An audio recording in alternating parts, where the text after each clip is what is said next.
Hello class 6. Today we will do the chapter The Chinese Civilization from your second unit test syllabus.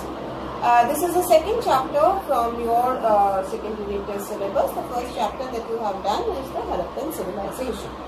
Now when we look at the Chinese civilization, we find that the time when civilizations developed in Mesopotamia, Egypt or in Harappa or in the Indus Valley during the same time, we find that a civilization had developed and flourished on the banks of the Huanghe River, and it came up or it developed around 4,500 years ago. Nearly 4,500 years ago, a civilization had developed on the banks of the river Huanghe. So like the other civilization, this was also a civilization that had developed or flourished on the banks of the Huanghe of a river. And we know by now, you know that why people settled on the banks of the river, mainly because of the fertile soil of on the river, which was used by the people for agriculture to grow crops, and the river helped them in many ways. It supplied them water for irrigation, for agricultural purposes. It was also a means of transport for them. So in the the Chinese civilization, we also find that people settled over there on the bank of the river Huanghe because of the same reason. And it is said that the Huanghe was a blessing and a curse for the people of China. It was at the same time a blessing and also a curse for the people who were living on the banks of the Huanghe. Why it is called a blessing? Because we know that when the river flooded, it brought a fresh layer of silt, and this made the soil fertile. And this fertile soil was used by the Chinese farmers to grow crops or to cultivate different kinds of crops.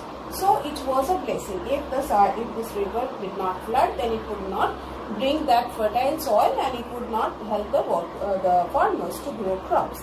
But at the same time, it was called a curse. Why it was called a curse? Because whenever the river flooded, it caused destruction and death. That is, the property, the crops were destroyed, the life of the people was also destroyed. So, because it caused destruction and deaths, the river was at the same time known as the curse. So, and it was called China's sorrow. Why it was called China's sorrows? Because it caused destruction and deaths to the Chinese people. So, it was a blessing and it was a curse at the same time. Because it caused so much of destruction and deaths when it flooded, so the river also came to be known as the China's sorrow. It was a blessing. Why it was a blessing? Because the fresh silt that the river brought, it made the soil fertile, and this fertile soil was used by the farmers to grow different kinds of crops. So the Huanghe was important to the people living on the banks of the river. And we see, when we look at the civilization, we find that it developed around 4,500 years ago, and the age, it belonged to the Bronze Age, like Mesopotamian civilization or the Egyptian civilization. It started in the Bronze Age and continued to the Iron Age. And we see that the Chinese civilization was ruled by the people of China who lived on the banks of the river Huanghe. They were ruled by different dynasties. What are dynasties? That is the family of kings. They were ruled by different dynasties, and the first dynasty that ruled China was the Shang dynasty. It is, we know that this dynasty came to power, or they started ruling China from 1765 BCE, and they continued their rule till 1122 BCE. This is the period, that is 1765 BCE to 1122 BCE is the period of the rule of Shang dynasty in China. Now, during the rule of the different dynasties, China had developed its civilization. They had learned many things, and during the time of Shang dynasty, we find that the writing system was developed. That is, the people of China, they developed their own writing system. So this was an achievement for the people of China. Again, at the same time, we find that during the rule of the Shang dynasty, the people of China, the Chinese people, they achieved or they mastered the art of making bronze, or they learned the ways of making things out of bronze. They had developed a skill in it. So these two are the achievements of the Chinese people during the Shang dynasty.